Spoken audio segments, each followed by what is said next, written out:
Welcome. I'm the infamous storyteller, and this is my podcast. This is where me and a couple of my friends cover the stories that I write, and we read them and make fun of them as we go. So it's a good time. I hope you join. It should be noted that I'm not a professional editor, and so the videos will only get better as we go along. Good luck. The story we will be covering today, or for the first installment of the podcast, is called Clarence, the Reluctant Necromancer. It's a LitRPG adventure where Clarence is teleported or isekai'd, whatever you want to call it, to another world and has to figure out magic system, and he's a necromancer build. So he has to learn necromancy, and he has some qualms about it. But anyway, it's fun. You'll enjoy it. You'll enjoy him and the other characters. If you get to the point where you're like, gosh, I love the story, but these guys are distracting me from it, you can always buy it on Kindle. It's also on Kindle Direct Publishing. And if you really like it and you listen to it all the way through, it would be awesome if you bought a copy. That'd help me out a lot. But anyway, it doesn't really matter. Let's begin, and I hope you guys enjoy. Good luck. So I'm going to introduce everyone to what we're doing today. Today on the Infamous Storyteller podcast, we are going over one of the infamous storyteller's stories. And this one is called Moonless. It's a lit RPG, which means it's a video game book. To those who know, they know. To those who know may think that this is like a lit RPG light, because I'll be honest, the number thing isn't my thing. But it is a video game. It's kind of Ready Player One kind of thing, except completely different. So that's what we're doing. We'll be covering that book. I would say it's an acceptable offering, and it's free and on a podcast, mostly edited. And it will be edited all the way before we get to it. So I love how my head is partway in the... Anyway. I love how I don't We're professionals here. Yes, we are. Hi. Okay. Oh, hi. So that's what we're going to be doing. It's called Moonless. Hopefully it's on Amazon when we upload this this this podcast. That'd be pretty neat. And we can talk through it and have fun through it, but let's begin the activity, and then because people probably want to hear the story. Yeah, like me. I've been dying to hear this for months. Chapter 1. Clarence lay, staring up at the starry sky on the side of one of the rolling hills overlooking his grandfather's ranch house. The air was cold and refreshing as he listened to his grandfather's cattle snort and shift around him, still slightly in shock. He still couldn't believe the entire ranch belonged to him. It had never occurred to Clarence that he would be left the ranch, but with his father being a cocaine addict, there was no one else for the old man to leave it to. Immediately after the old man's death, Clarence had been offered hundreds of thousands of dollars for the property by neighboring ranchers. Selling had never been a consideration, even less so when his grandfather's lawyer revealed that the 300-acre property was worth around $1.5 million. Now, Clarence, the lawyer said from his ornate office chair, you have basically won the lottery. Do you know the statistics of people that win the lottery? No idea, Clarence said, still lurching at the sight of the numbers in front of him. The lawyer straightened his tie and rested his hand on the old man's will. 70% of people go broke within the first few years of winning the lottery, or receiving a massive inheritance like yourself. Your grandfather understood this and has left some important addendums in his will. The lawyer began flipping through the papers. He has arranged that over the next 5 years, the property taxes and other incurring expenses will be paid. If you choose to go to school, then he has a fund set aside for that. Upon graduation, the rest of his money and properties will become yours. The man took a breath, looking up at Clarence. However, if you would rather use those 5 years learning how to run the ranch, he has arranged for one of his friends to take you on as an apprentice. At the end of the apprenticeship, you will receive all his holdings. Finally, your father, under no circumstance, is to get any bit of your grandfather's money or property. Clarence shifted into the grass. His grandfather didn't have to worry about that. Clarence hadn't seen his father in 4 years, and he hadn't and he didn't need that addendum to send the man packing. That's if he was still alive. Last time Clarence had seen him, he was practically a skeleton. Without warning, a massive green flash cut out across the sky, shaking the ground, and Clarence was suddenly surrounded by stampeding cows. Hooves pounded around him as he jerked himself into a fetal position. Too panicked to think, he laid there as massive animals flew past him, waiting for the moment a large hoof would come crashing down on him. He jerked as something large thumped by his face, and the sound of hooves faded in the distance. Warily, Clarence pulled himself up and looked around. A large piece of sod lay near where his head had been. The cows were long gone. Now that he realized he was okay, he hoped that none of the cattle would end up with a broken leg as a result of the stampede. He stood and was about to check himself over for any lingering injuries when he looked up and saw something strange. It looked like a single bolt of lightning was running from one side of the horizon to the other, creating a massive rip in the night sky. Balls of green crackled from it, thousands scattering like shooting stars. Clarence glanced up at the spheres. They were quickly dissipating, shooting in random directions across the sky. He noticed that one seemed to be getting larger and larger. It took his brain a second to realize it was heading straight for him. Trying to pull his rattled brain together, Clarence pivoted and started running for the four-wheeler, green light and crackling noise on his heels.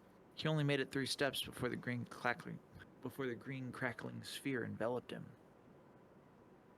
Cut to black. Clarence woke to the feeling of something wet against his face. At first he thought it was one of his grandfather's cows licking him. He sat up, finding it not to be a cow's tongue, but a massive oak leaf the size of a dinner plate.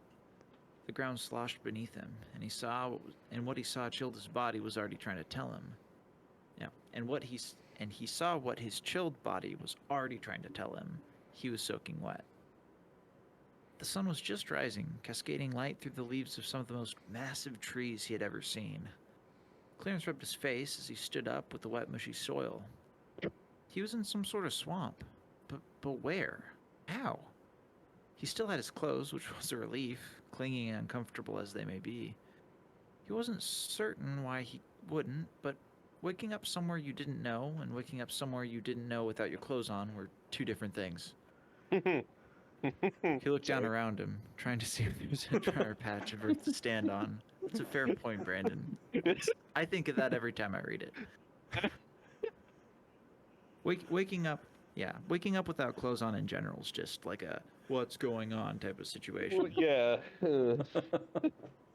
As a person who already wakes up disoriented, that would not be a great addition to the roster. He looked up with a start, only to find a figure gracefully floating down towards him. It was a woman, young, in an immaculate flowing dress that seemed to put off its own light. She settled to the ground smiling. Her long flowing gold hair framed a perfectly symmetrical oval face. She looked perfect. So perfect it was a little unnerving. "I'm dead, aren't I?" Clarence muttered. That's right. No, he's gonna wish He'd he been hit by a was. ball of lightning. That must be why he thought of his clothes. If there was an afterlife, would you bring your clothes with you? He had heard the well-worn-out cliche, you can't take it with you when you go. The clothes seemed to be the one thing that made sense. Surely God or whoever ran the scheme of things would want hundreds, thousands of people showing up naked every day once they died. Clarence was glad he didn't have to face God without clothes. Me too, Clarence. Me too. That is one thing I always imagine is I got clothes. So. Maybe not the clothes I'm wearing, but clothing. I'm not sure what the logistics are behind that. I am curious. Yeah, you can only take one pair of clothes with you So when was you go. Clarence. So was Clarence. Clarence was also curious. The young woman, who he decided must be some sort of angel, foreshadowing, but not, gave a soft cough, refocusing his attention. "You're not dead." She smiled again. It was a warm smile, sincere and comforting. Foreshadowing. What do you mean, not dead? His mind raced with confusion. He had to be dead. There's no other plausible explanation. The angel gave him a cute little shrug. Oh, and I pressed space, and I'm no longer in the chapter. Give me a second.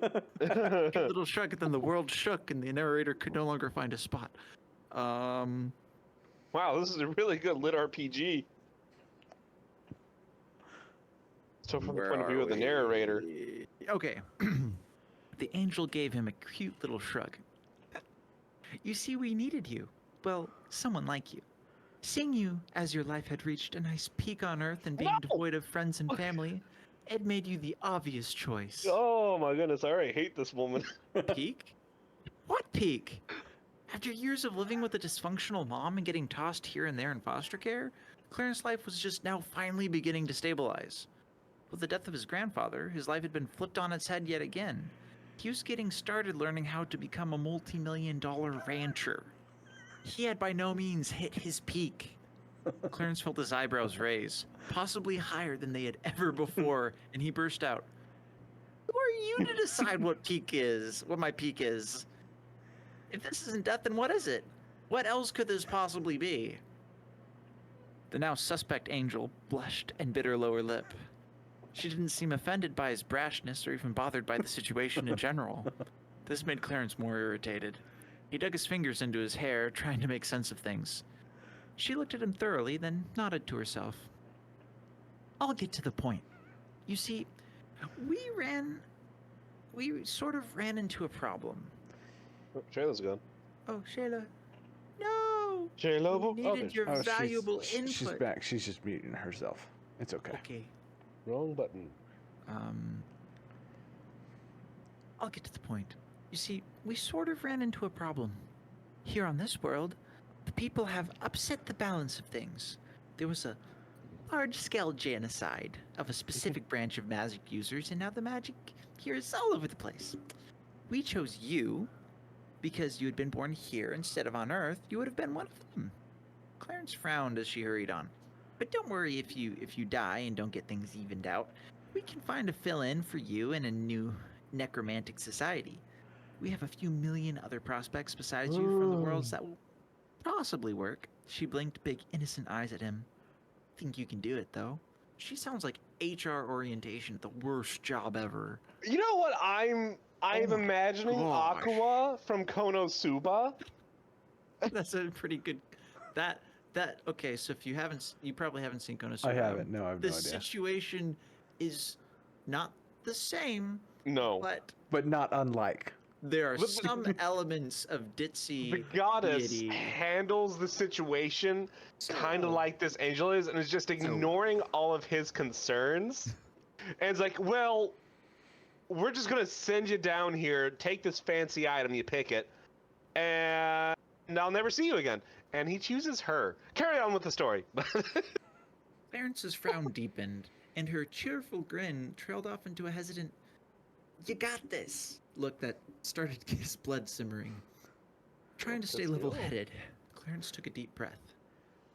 So after taking me from my ranch, you're telling me you dropped me in a world that not only killed everyone like me, but you chose me out of literally millions of other prospects. And you're saying is that literally none of those people would have been as good or better for the job? The anger in his voice made her cringe, but Clarence didn't care, as the likelihood of this angel being an angel from hell was becoming all the more evident. Yeah. Then another thought occurred to him. He looked up at her suspiciously, and her reddening face told him she knew his next question. They're still going to try to kill me, aren't they? She winced and then shrugged her shoulders. We still have access to all those people if you die, but like I said, you were the best choice. I think you can do it. I really do. She gave him a quivering double thumbs up that left him feeling everything except reassured. Take me back. I didn't agree to this. The angel shook her head sadly. Oh, that's not possible. Your old life is all used up. So I did die. Oh, no, she exclaimed. That is much different. You've just, well, been repurposed. What? Clarence shook his head in disbelief. But before he could give a proper response, she kept going. Either way, we'll burn that bridge when we get there. So let's get you started with the relocation process. She unslung a leather pack from her shoulder. The bag looked very plain and ordinary compared to her simmering gown, and Clarence was surprised he hadn't noticed it before. She handed it to him. I brought all the essentials you'll need to get started, but after this, I'm afraid you're on your own. Helping you more would mess with the balance of things. Of course it would. Clarence glanced inside the pack she offered and saw what appeared to be some sort of old-fashioned clothing. Clothes better suited for the Dark Ages. It also held some woodworking tools from the same era. He looked back up at the angel, only to find she was smiling at him again. No, not just smiling, she was beaming, as if she hadn't just traded in his old life for a satchel from a Renaissance fair. Now, there's the trouble of getting you caught up to speed with the whole magic thing. Seeing as it's not a natural part of your old world, I thought we could give you something familiar to help acclimate you. She tapped Clarence's on the tip of his nose. And before he could say anything, something that looked like a display screen popped up in front of him. It obstructed much of his vision, as if a piece of paper were floating a foot in his face. Frustrated, he turned to her, but the image stayed with him, obstructing his view. Yes, I agree it's a bit tacky, but others seem to like it, she continued on brightly. Others? Yes. He's not... This isn't her first attempt. Remember, there's millions. There's millions, Brandon. He's not the first main character. You're so bad at dealing with people. You have no How is idea. she a good angel? That's okay. She's Well, she's a It's moderate because not angel. everyone has met her in person, Brandon. You just A Oh my lot of goodness. people know her do more. better far away. It's just like Aqua. It's just like Aqua. He waved his hand through the screen in frustration, unable to close it. The angel laughed sweetly. Her hand popped up into his vision and booped his nose, making it disappear. Good luck, Clarence. She winked at him and began to rise back up into the air. Clarence took a step back, trying to will his mind to formulate some final question, but nothing came. He just stood and watched as the sunlight seemed to bend with the whiteness of her dress, then she was gone, leaving him standing alone in a swamp. He touched his nose, causing the screen before him to pop back up. Then he looked at it, really looked at it. Clarence Carswell, Level 1 Necromancer. That's the end of Chapter 1. Adam, we need him to get a cold. Can you imagine the havoc of having so a mean. cold? Oh, that's That's a really good idea. No! Every time he blows his nose.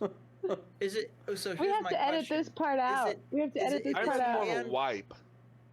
Oh yeah, that's totally gonna. So no, we don't have to edit this part out. I think they figured out the mechanic. I guess my question is it when he touches his nose with his hand or with any part of him? It's pretty much nose contact. It's when he touches it with his hand. Okay, It- so like So he like doing couldn't. arm. Well, he could do. It has to be. I'm making this up on the fly. I'm gonna change there it in some book 2. element of- It doesn't I'm- have to be I'm- skin. I'm We'll gonna have to go say it back and has to be change it. skin, but my editor's telling me that's a bad idea. We No, don't because know. love- No. We'll just continue to Love's- read and find out. Look, Oh, I guess we will. yeah, I'm this so is a excited. convenient plot device. We are not setting any rules that have not been established, and since we don't know what the rules are, no rules have been That's established. the fun thing about a LitRPG Odyssey. We can just opera. I mean, I guess, well, it's not really an Odyssey, it's an opera. The thing It's about that more is, of an like, when opera. you do loosey-goosey plot, you get to do more fun things. Like in Star Wars, when they just kind of choose to do whatever they want. with the Also gets Force. kind of ridiculous. And Somehow. and when he I wrote returned. this, I was trying to not be on the ridiculous side. If you Well, If you can imagine. if you can imagine. We'll read on later. In later You know, episodes, I'm we gonna can hate call to break that it to the you, fun one. Adam, but you missed that. Yeah, well, we'll see. The good angel being I know what the good angel is. It's pretty. Yeah, I couldn't hold be it Really good in. at what she does. That's who Love she was retention, when I wrote employment. her. She just came out that way, I'm so happy she did. I'm so happy she and did. she really does Like- have a good and heart. to be fair, and To for be the fair. sake of all of our sanities, The boat, It's the not like boat to she hell shows is up all the paving time. intentions. That's somebody's quote. Clarence's life motto as of this chapter. Okay, we're on chapter 2, camping trip. Oh boy. Necromancy. His mind raced with images of withering bodies, rotting flesh, and dark, empty, soulless eyes. He squinted closer at the page, feeling increasingly uneasy at the way his life was turning. Next to the title, at the top of the page was a mana bar that looked awfully small, especially in comparison with the health bar to its right. Below that were a few lines with the word tutorial written in bold overhead. Clarence began reading. Tutorial.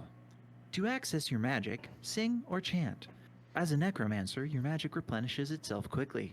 There are 2 ways to get spells, by tutelage or by experimentation. Note. Mages are hostile towards necromancers and should be avoided. There are other dangers you may encounter that are equally deadly, but are not specifically related to your status as a necromancer. Recommendations. Become competent. Necromancy. End tutorial. Wow. So useful! Wow! I've learned so much. Tutorials are my favorite It's only part. the beginning from here. That's just the It start just of gets that better, adventure. Brandon. It just know- gets better. I don't know why, but I feel like the straight man in a comedy bit right now. You are. Okay, good. Why we 'Cause have. you're the I don't only know how one to who feel doesn't about know that. what's going You're the only on. one who doesn't know. Yeah, it's true. Until we get to later, and then Joe doesn't know. Oh yeah, then you But and it's I much will both- later. And after I rewrite it, Shayla won't even know. Oh well, I'm just gonna have to go back and read. Yeah, she will. She'll get it. I have the god key to the book. And to be fair, a My third of privileged this is editor. probably written by her, so we're co-authors. I mean, the story's mine. I wouldn't say co-authors. I Hey, have take it where you you can. have Jay. like story one writers chapter in and here. you I have think you wrote by editors. yourself.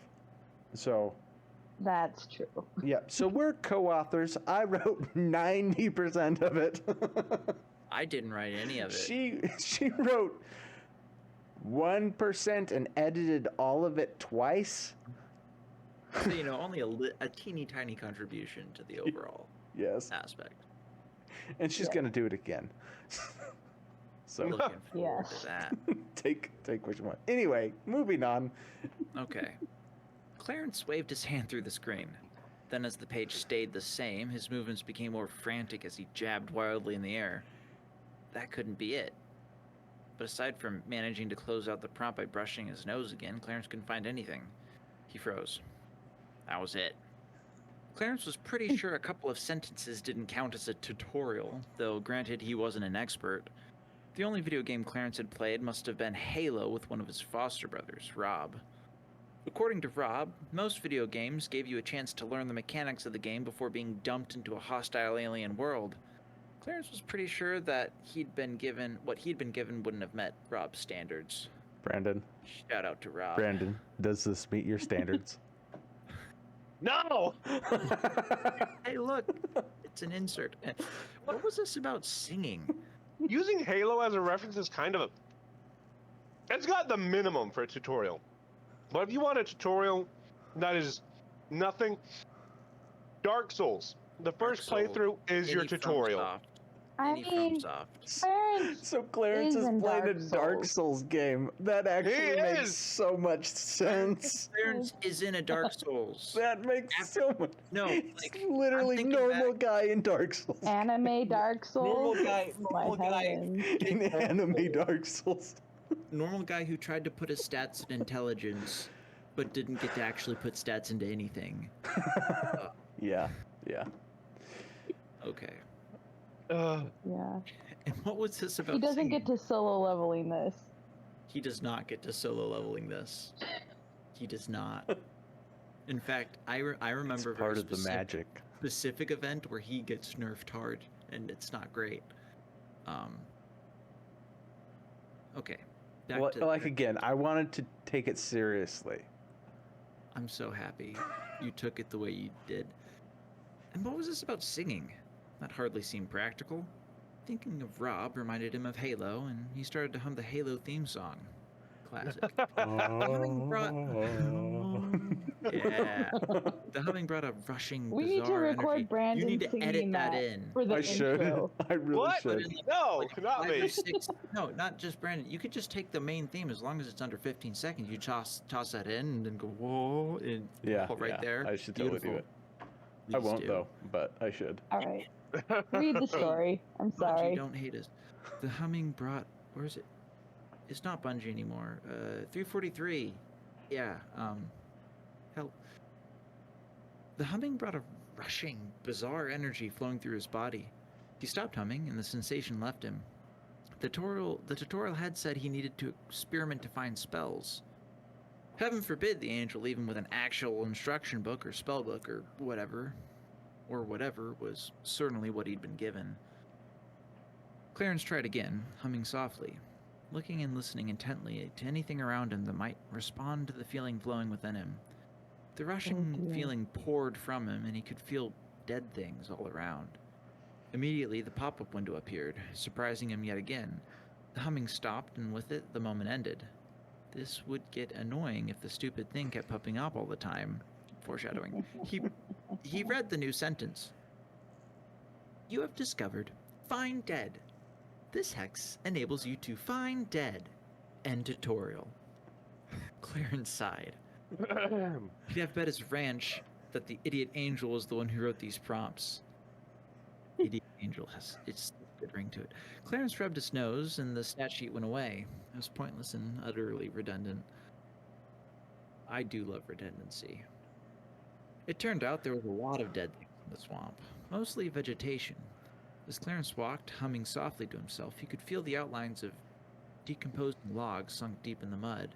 He could also feel bones scattered beneath the soil. The bones stood out from the dead floor, responding more vibrantly than the dead plant life. He'd be rich back home. He would find and sell so many fossils, there'd probably be hundreds on his ranch. The thought of his lost property made him gloomy, and he found his song turning mournful.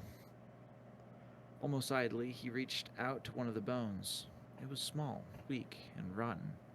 He focused on it as he hummed, frustration and helplessness building. The bone popped. Immediately, his brain reappeared. He stumbled a bit, caught off guard. The new line read, Rudimentary hex acquired. Bone breaker. You can break bones. End tutorial. Wow. Brushing his nose, Clarence got rid of the annoying window for the second time. I love her so much. Humming more determinedly now, he set out looking for a larger bone. After a few minutes, he found one that looked like it was possibly the femur of some large animal. Giving an experimental hum, Clarence pushed at the bone, trying to imagine waves of necrotic energy surging into it. The bone resisted his desire to crush it. He focused hard, trying to push everything he had into it. Not sure exactly what he was doing, but trying to imitate what had happened with the first bone. Suddenly, the ground at his feet where the bone lay abruptly exploded with mud and bone fragments. Clarence wiped his face, and his hand came back muddy and red with blood. Crouching down, he wet his sleeve in a pool of bog water to wipe the mud and bone fragments from his skin. Ow. Bacteria. As he waited, No, it's not a thing in this world. There's no bacteria here. 5-second rule, 5-day rule. No diseases 5-second and rule. I'll just use necromancy to unnecromancy my skin. Ooh. Get unbacteriaed bacteria. That's not. look. That's not how it Sometimes works the in this opera world. hits But harder in some spots I'm like, than others. Clarence is like isopropyl alcohol, but he actually does get the 0.1%. No. That survives. It doesn't. As he wiped, he hummed a note to see what kind of damage he had done to the bone and found he could no longer feel the flow of magic. He rubbed his nose, opening the screen and smearing more blood across his fingers. As he suspected, the mana bar was empty. He watched it for a few seconds, but nothing happened. It just sat there. Regeneration, it seemed, was not great. He glanced over at the sun setting. He was going to need to find a place to hole up. Clarence wandered through the swampy forest looking for a place he could use as a shelter. It didn't take long. He found a suitable location between two massive roots springing up from the base of an enormous tree. The roots rose 3 feet out of the ground and were far enough apart that he could fit comfortably. He took an axe that hung from a loop on the pack that the angel had given him and went looking for dry wood. The sky was getting dark, and he had no idea what might live in the camp. He would prefer to go through the night with a fire. Seeing as most of the dead wood in the swamp was sitting in pools of water, he chopped the dead branches from the standing trees, a trick his grandfather had taught him. The dead branches stayed dry, kept safe from the wet ground. After gathering a bunch of dry branches, he dug into his pocket, producing a ferro rod his grandfather had given him, and prepared for the night. Just a second, I need to sneeze. Don't touch your nose. Excuse me. You know, I gotta say, I wasn't expecting that to be in the book, but carry on. Please add a ground shaking effect to that. Brandon, editor. it was Thank so you. much worse. We had a whole Oh, little Gosh. what is He it? was in there for like 3 months. like It was a survival. massive training He put in there montage. for like 3 months. He had like a wilderness survival. Like it He had Wilderness this survival My was favorite fun. part. yeah, No, yeah, but no, it was wasn't like understand. that. this It game wasn't like this that. game It's Clarence that- is participating in is not a wilderness No, it's Dark survival Souls. game. It's Yeah, Elden it's Ring. Dark Souls. He Yeah, start- yeah, we're he moving on. started out. He started out as Rust for 3 months, and then that didn't quite work with the yeah, genre. yeah, I had to cut the Rust part out of the game. Unfortunate though, Rust is a decent. Okay, I get so much I've playing it. thought about writing a Rust like book. a Rust. I'm not even an joking. RPG. Yeah, That'd be really funny. I could see It that There's would still going time for that. decently. I might do it. That's when you wake up without any. Comment below. Yeah, you, Oh no. it's cloth physics. Oh no. Oh no. Oh. The next morning, Clarence was starving. Uh-oh. Finding a long branch, he split the tip down the center. That done, he wedged a small stick into the split, creating a pronged spear. Finishing. I was like, fishing! But no. Finished, he went looking for frogs. Yum. Not far from his camp, he found a large pool and got to work. He left his pants and boots on the bank of the large pool, wading in with his boxers, still clothed. Get out of here, fan otters. Go. Go, Okay. go. The water rose mid-calf and was cool and clear, with small fish darting around his feet. He inched his way through the water, scanning the banks for large Large brown frogs. brown Seashells by the seashore. Yeah. Scanning the banks for large brown frogs. While there seemed to be plenty, none of them seemed to be very excited about getting stabbed. Mood. After a few initial attempts that almost left him with a skewered toe, also a mood, he finally managed to skewer a couple frogs. They were twice Yummy. the size of bullfrogs and hopefully would make for good eating. He hoped they wouldn't poison him. He skinned and gutted them in a pool of water, then stuck them on sticks to roast over the fire. Classic. They didn't look particularly appetizing.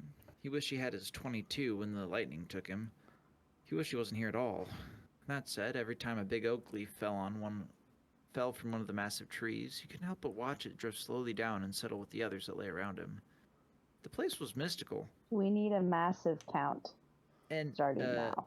A little counter. In the I'm top not corner. doing that. You're Yeah, right. we are. I'm not Sounds like it's editing a- that. That's not. Sounds like it's a I massive love. pain. No, so here's I the love fun that thing. word. Fans will do it for you. They'll do like a massive compilation. It'll be great. It'll be massive. It'll be huge for Des Moines. It'll be huge for Des Moines. The place was mystical. And no matter how much he disliked being brought here, Clarence couldn't deny its beauty. Clarence thought about what he should do. Finding people would make his chances of survival increase considerably. He could find somewhere to work and live someplace out of the muck. His stupid pop-up screen implied that avoiding people, especially mages, was a better option if you wanted to stay alive. But possibly starving to death was not an awesome option either. It also appeared that fall was coming, and if it got too cold, winter would do the mage's job for him. He glanced at the roasting frogs and again wondered if trying to eat them was a good idea. Food poisoning in this situation could be lethal, though that would be nothing if the frogs turned out to actually be poisonous. But this was about all he could do with his spear. Unless... He sat thoughtfully for a moment as he rotated the frogs, then he stood and, leaving his spear behind, went looking for one of the massive squirrels. Think about raccoon-sized squirrels. So they're not raccoons. So, Adam, but these are they're the trash point of order squirrels. that Joe's about to make is that we reference the squirrels, we do this with the frogs too, as if he has previously seen them. Which up to He this had point, not. Oh, I mean, had he the- has. We just never mentioned it in the book. Look, so like the you're gopher making in Winnie the making me Pooh. an unreliable narrator right now. No, you're very reliable. You pointed that out very quickly. Okay. After some roaming, he found an RV filled with all the food and necessities he needed and moved on with his life. The end. Just kidding. After some roaming, he found one, referring to the massive squirrel, sitting on a tree branch, munching on a tennis ball-sized acorn, minding its own business. The squirrel clearly didn't seem bothered by his presence and regarded him with little concern. A little unsure what to do, Clarence cleared his throat and began to hum, focusing on the squirrel's head. Whoa. As if sensing Yeah, what he was, Adam, we need. What? No, keep going. Keep going, Joe. as if sensing he was up to no good, that rascally necromancer, the squirrel started to dart away, but Clarence had already sensed the little animal's skull. He focused harder and hummed more intently. The squirrel started to keen, a shrill, chattering wail that pierced the forest around them. At the sound, Clarence fully committed, dumping more magic into the little animal. Alarm rose in him as the shrieking only increased in volume. Then a large popping sound replaced the keening, and it fell from the tree. Clarence walked over to the creature. The squirrel was mostly intact, except for the head. The skin was perfect, but the head was shapeless, as if the bone had been beaten in with a hammer. His stomach twisted a little, but he didn't look away. It was funny. Back on the ranch, he didn't have problems with shooting. Like, funny, not like, haha, funny, like... Okay. Yeah, I was really. instantly like, no! It was freaking hilarious. Did you see That's the not- way the head went? Did you see? No, it's not that type of... He's not that type of character yet. It was funny.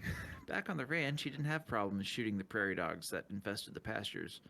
That was a fun and necessary task. But this was scary. Being able to just look at something, hum a tune, and crush a head on a whim was unsettling. Agreed. The squirrel's death was excessively long as well. A bullet to the head was a way better way to go. Another, more serious thought occurred to Clarence. He pursed his lips thoughtfully. If he could do this to a squirrel, what could someone trained in necromancy do to a person? He hoped he wouldn't find out. Spoilers, he would. He studied a little creature, and it occurred to him, as a necromancer, he could probably find a way to make it move. But looking into the dull eyes and shapeless head, it seemed too close to playing some sick version of Dollhouse. He couldn't bring himself to try. Instead, he picked up the large squirrel and headed back to the camp. The frogs were a little overdone, but as he decided not to eat them, it wasn't a loss. Well, He took... Win! Level up, you know how to burn things. This is cooking level 1. Achievement get. You fail. At least it isn't like all of his knowledge that he previously gained on the ranch was reset to level 1 stats. Yeah. Your cooking's at level 1. I know it's 5 minutes. It doesn't matter. You put it over the fire, it is now charcoal. Did 5 minutes pass? No, you're literally statted as a bad cook. raw charcoal. Raw charcoal. Raw charcoal. Raw charcoal. And then it's like ones where it's like half-baked, decently, probably not poisonous. Charcoal. It just- The roasting squirrel replaced the muskier scent of frog, and Clarence's stomach rumbled. Yes. When it was finally time to eat, he was grateful for the warm meat. Salt would have been nice along with barbecue sauce, but the large rodent wasn't bad considering his situation. This continued for the next few days. Clarence would wake up cramped and chilled, then stroll around the swamp, find some sort of furry animal, then turn its head into a mix of applesauce and bone splinters as fast as possible. Drink from the small spring, then head back home to cook what he had caught. While waiting for his meals to cook, he would use the woodworking tools to improve his camp. He was in the middle of such a task, whittling on a piece of wood in his strange new clothes, mind wandering idly when a bug flew past his face. He swatted at it, brushing his nose. The pop-up window appeared, and on reflex he started to close it with another flick, then something caught his eye. The manibar seemed slightly bigger. He looked at it, trying to remember where it was when he first arrived. His level hadn't gone up the bar. His level hadn't got up, but the bar had, even if just a little. In the middle of his brooding, he noticed voices. Come on now. We need to get out of here before dark. I need not remind you of the blood nymphs. The voice was deep, rough. Now that he was paying attention, Clarence could faintly hear the sounds of men grunting and slipping through the marshy ground. We're just but humble circus performers. That's not how the story goes. That's not in the book. He got to his feet and peered over his root wall. They were only a few hundred feet from his camp. 3 men dressed in plain tunics covered in mud were pulling on a sled carrying a massive log. Based on the cursing and general struggle to pull the log, it was clearly quite heavy. You know what? It probably wasn't massive. Was it massive? My gosh. It was massive. They're probably not pulling a massive log through the bog. Probably a standard okay log. Probably a standard log. Yes. Okay. Anyway, moving on. I had to A point young that out. woman walked behind them, light-sleeved tunic flowing from a pair of knee-high leather boots. Custom baby seal leather boots. She had a broom slung over one shoulder, and her light tunic was bright and fresh, a stark contrast with the mud-drenched men who accompanied her. Clarence considered them briefly. The little group ground to a halt, and the men shifted to the back of the sled where it sunk deeper into the mud. They heaved together, but one of the men slipped and went sliding into the mud amidst a chorus of laughter and curses from the group. Clarence wasn't sure exactly what he would say, but he was pretty sure of 2 things. He needed information, and he needed to get out of the swamp. Taking a deep breath, he stepped out from around the roots and cleared his throat. Hey, Zuko here. Please tell me that's his name in this world. I know it's not, but that would have been fantastic. I've come to regain my honor. Ranch. I mean, what's the difference? What's the difference? I mean, not the dressing. What is a man's honor if not his ranch dressing? And by dressing, I mean ranch, literally. Okay. Chapter 3. The condiment? Thank you for the compliment. No, okay. Immediately, the group turned towards him. The largest man reached out for a machete at his side. I didn't know why I said left. I guess he's right-handed. The young woman raised her hands in his direction, as almost to give a high five. Her stance like an orchestra conductor ready to start a powerful symphony, and it would have seemed almost laughable if she hadn't seemed so committed to whatever it was she was doing. Oh, hello, Comet. Oh, sorry for startling you, Clarence smiled and was careful to keep his hands loosely at his side. Do you need a hand? The big man looked him up and down. You alone? Clarence nodded. Unfortunately, I seem to have gotten myself lost. Where are you from? The big man asked, gaze steady, machete sitting unwavering in his big meaty hand. Clarence laughed. He wouldn't even know where to begin. Honestly, couldn't tell you. He shrugged. I've been lost a long time. This is just one step along the way. Drifter, then? The man asked. Clarence nodded. Something like that. The man stared at him steadily for a moment, then carefully slid his machete back into his waistband.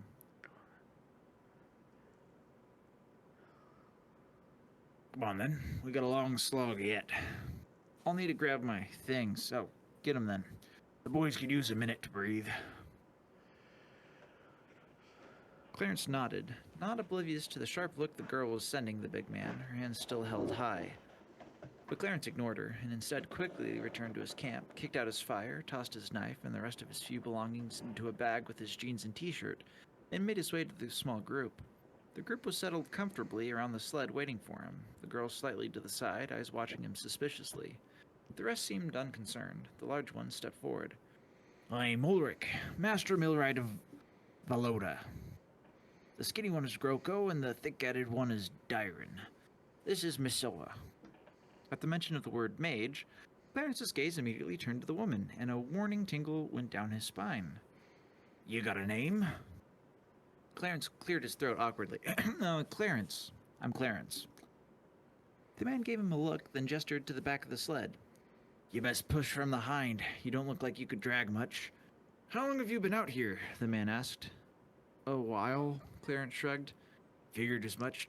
You look like 3 it. days. 3 days. Remember, last time it was a couple months. It was, yeah. But the funny thing is, Clarence's answer would have been the same The either same, way. yeah, it doesn't matter. been a hot 10%. minute. He's only serving 10% of what it actually was. Yeah. Yep. Yeah. It's been an adventure for sure. Clarence had always been wiry, and a diet of squirrels hadn't exactly put meat on his bones. He hadn't been starving, but even so, he had lost quite a bit of weight. I wish I could say the same for myself. Switch to squirrel. Nah, Hy-Vee Chinese got me hooked. It's not the lion diet, it's the squirrel diet.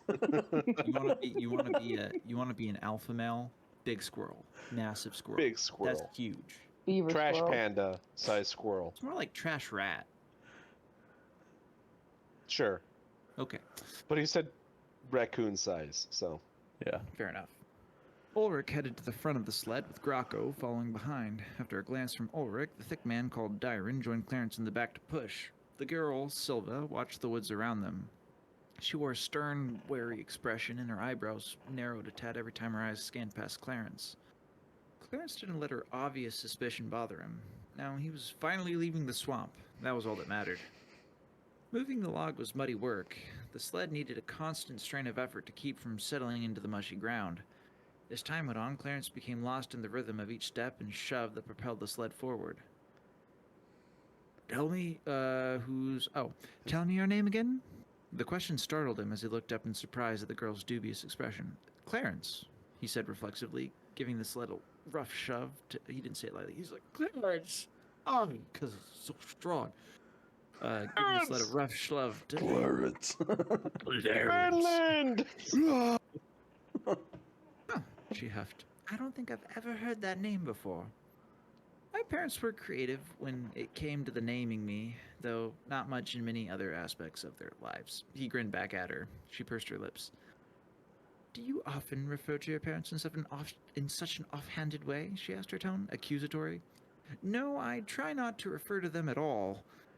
He couldn't see her expression, having reverted his attention back to pushing the log, but he didn't think he was imagining the disapproval radiating from her direction. What exactly were you trying to accomplish coming out here alone? Clarence didn't know what to say, so he let out a laugh. This whole situation was absurd. I don't know. Ulrich called from the head of the sled. You were looking for spiderwood, weren't you, boy? Spiderwood? Clarence questioned. What's that? You don't know what spiderwood is? The girl looked over at him, slightly amused. That's not much of a surprise, Miss Silver, considering he doesn't know why he's here in the first place, Dyron proclaimed from Clarence's right. Clarence eyed Dyron. What is it? Let's just say, Ulrich huffed, that it's very expensive and useful. Is it rare, then? Clarence shoved the log hard. There's quite a bit buried here in the bog. You just have to know where it is. Sounds like all you need is someone who's not afraid to dig, Clarence's comment made Ulrich chuckle, and the girl scoffed. You might want to learn what it looks like before you start talking about digging, Ulrich said. Otherwise, you could walk over thousands of logs and be none the wiser. This caused the other men in the group to laugh, with an amused snort from the girl.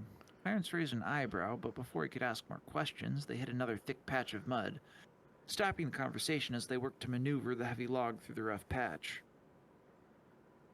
It was about an hour later when the men in front slowed and came to a stop. Clarence looked up and he could see trees thinning, revealing rolling hills covered with long golden grass. He stood up straight, stretching. His muscles were sore and he felt weak. He wanted to check on his mana levels, but he wasn't sure if other people could see his display screen and didn't want to test that out with the mage present. Miss Silva, if you don't mind staying with Graco and Dyron, I'll take our new friend and get the horse hooked up, Ulrich said, gesturing towards the clearing. Not a problem, the brunette responded, her eyes scanning the woods. Clarence followed the big man out of the swamp and onto a well-maintained road that ran along the side of the swamp. It was quite the contrast. Vast rolling hills on his left, a massive swamp with trees growing hundreds of feet in the air on his right. You're not scared of the bog? The big man asked. Clarence shrugged. I don't know all that much about it. Came out here on a whim. The big man glanced over him. You know about blood nymphs, right? Clarence shook his head. Never heard of them. The big man shook his head.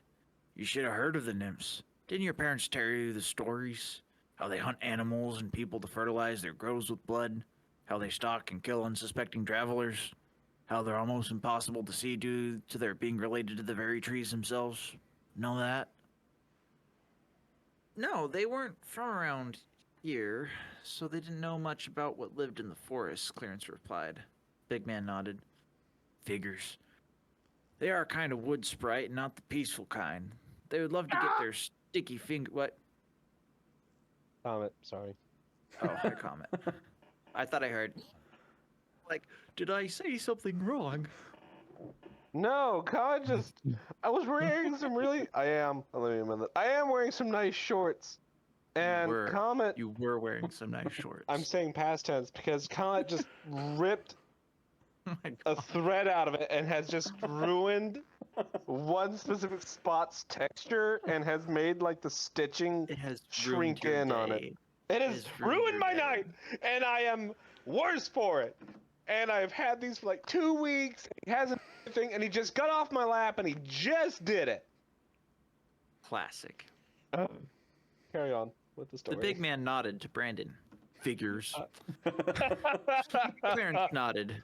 Figures as well. He hadn't seen anything like what the man had described, so it was hard to tell if the man was just paranoid over some fairy tale or if these murder nymphs were real. How many are there?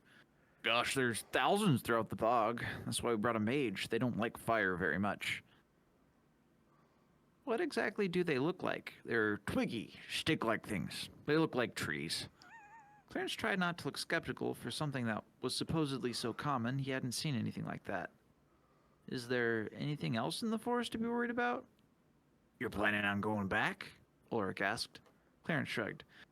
I don't have many options, and I'm in a bit of a rough spot at the moment. Sounds like this could be a good way to make a living.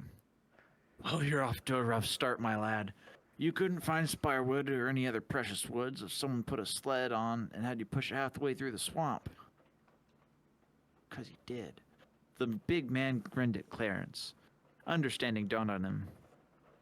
Ah, my goodness. That's why all of you were laughing. Yes, spiderwood is very hard to find. As I said before, it's buried deep in the bog.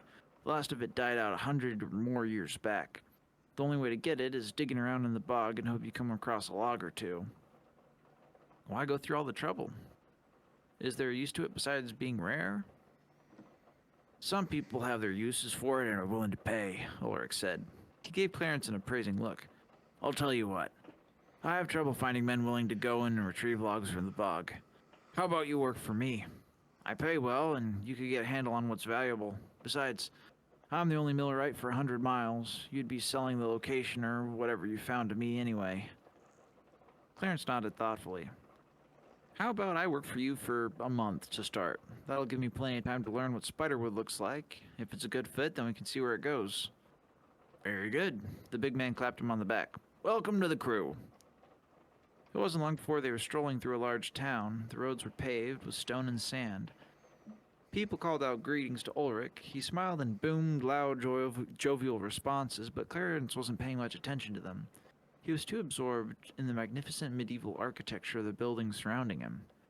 There was one in particular that caught his attention, a large cathedral-looking structure in the center of town that rose above the others. The level of detail in its design made all the other wonderful things look plain and drab. They walked through the town rather quickly, coming out on the other side, approaching a large building set in the outskirts. It was alongside a river that flowed from the rolling grassland down to the swamp below. The building appeared to be a mill, easily 3 stories in height. Barn-like in its shape, it was very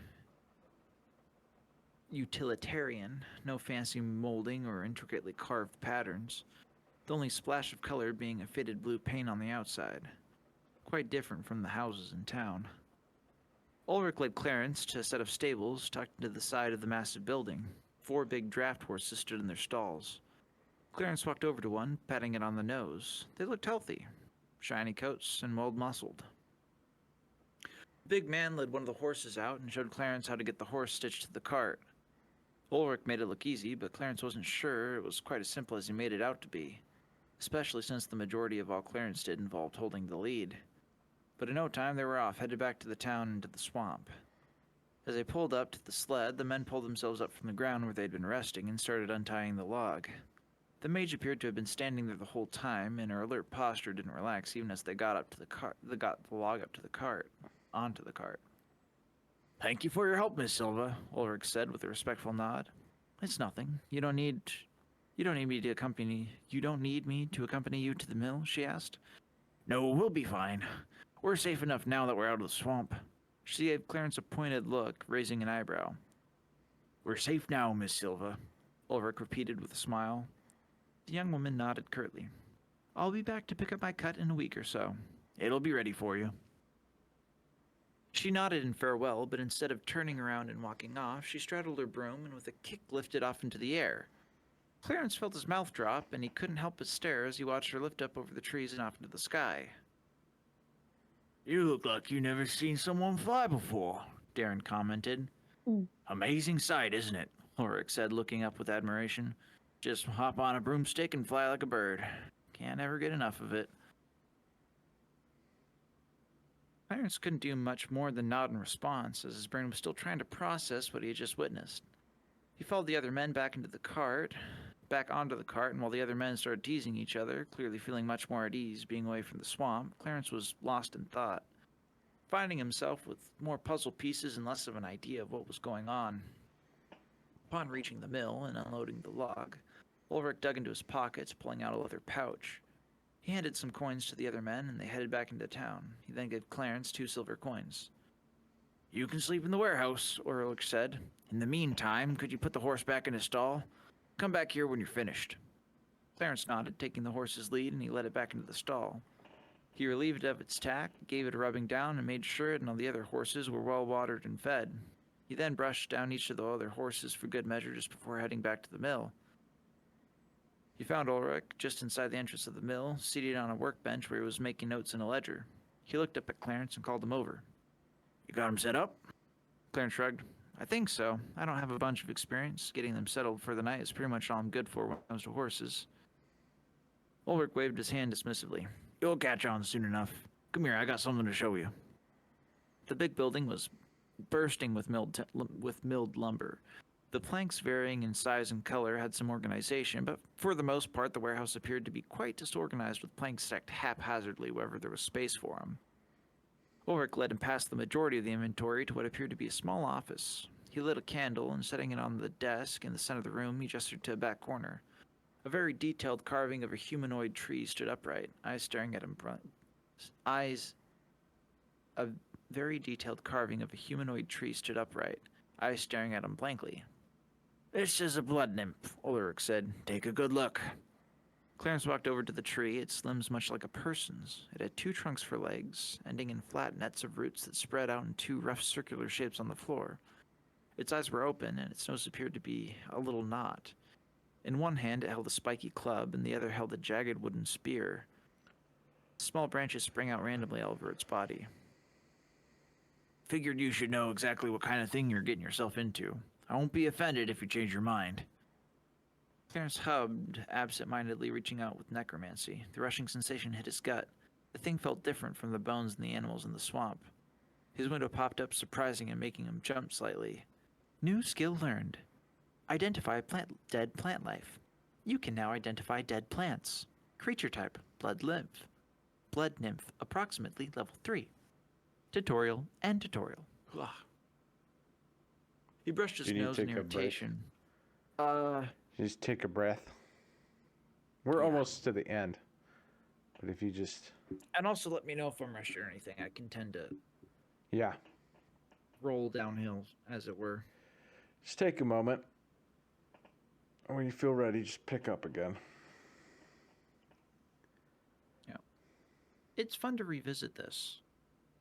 I don't know, the internal visual narrative is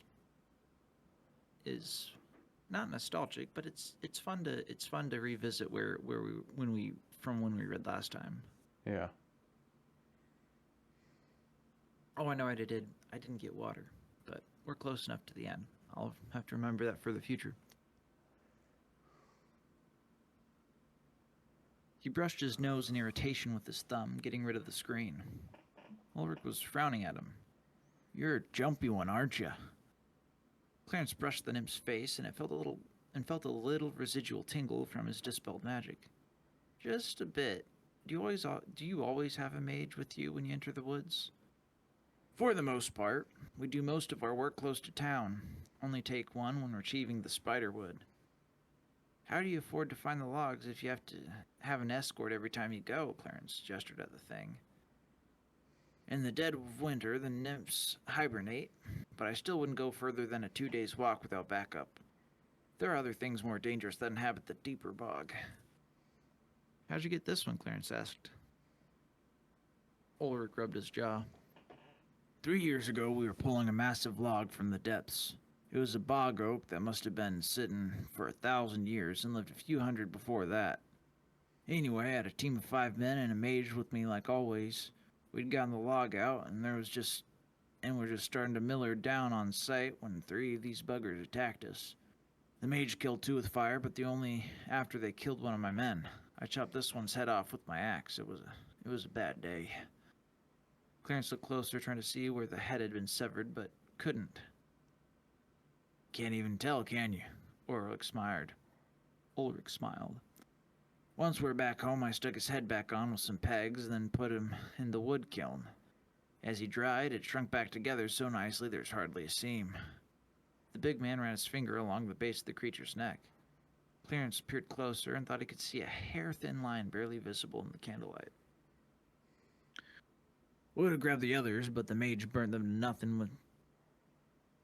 to nothing but their root stumps," Ulrich said, nodding towards the door. As Clarence followed him out, he grabbed something and handed it to Clarence. Clarence took the bundle and inspected what turned out to be a mat and a sack stuffed with sawdust. Ulrich swung his arm, gesturing to the entire shop. "Find a place, boy. Shout if you need anything. Work starts early in the morning." He then headed towards the back of the mill, leaving Clarence standing in front of the small office in the blood nymph. After a brief search, Clarence found a comfortable-looking spot under a pile of planks stacked against a wall. He had just laid his head on the pillow when he heard a sudden rushing of water, and the building started vibrating slightly. Staring at the water wheel, then moving through the massive wooden gears, then finally ending at the large saw blade. Squeaking came from the back of the building as the gears started turning, blending into a steady whooshing sound of the giant saw cutting through lumber. Chapter 4. Islands float, apparently. Okay. Well, I think that's probably good for tonight. Unless you're Yeah. willing to keep going, but I think we're kind of getting I'm a worn little out. spent. Yeah. I'd love to read more, but I think that's good. Yeah. I think we're entry. What do you think, Brandon? First 4 chapters. That was 3 chapters technically. Yeah. Okay. Good. What I've heard is good. 3 chapters and an intro. Yeah. Good. Cool. Very cool. Well, thank you all for joining us, and next week we will pick up on chapter 4, Islands Float Apparently.